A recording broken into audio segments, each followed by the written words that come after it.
Siswa Sekolah Menengah Kejuruan atau SMK yang videonya viral menantang Kepala Kepolisian Sektor Toli Mambot, Minahasa, Sulawesi Utara, Ibda Sinaga berkelahi, ternyata anak polisi. Hal ini diungkapkan oleh Kepala Kepolisian Resor Minahasa, AKBP Tommy Bambang Soisa.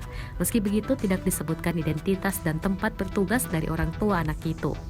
Kedua siswa itu sudah diantar keluarganya ke markas kepolisian Resor Minahasa untuk meminta maaf. Mereka juga sudah meminta maaf secara langsung kepada Ibtu Sinaga. Sebagai informasi, dua siswa SMK itu awalnya didatangi Ibtu Sinaga karena diduga memukul seorang ibu dan seorang pelajar dalam angkutan kota di Terminal Tondano, Minahasa. Saat didatangi polisi, dua siswa SMK itu malah makin mengamuk. Bahkan mereka sampai menarik baju Ibtu Sinaga hingga kancingnya terbuka. Kasus dugaan penganiayaan yang dilakukan dua siswa itu kini masih diproses Polres Minahasa. Dengan adanya kejadian tersebut, Tommy akan menyampaikan kepada kepala-kepala sekolah khususnya SMA SMK sederajat untuk lebih memperhatikan pendidikan moral bagi siswa.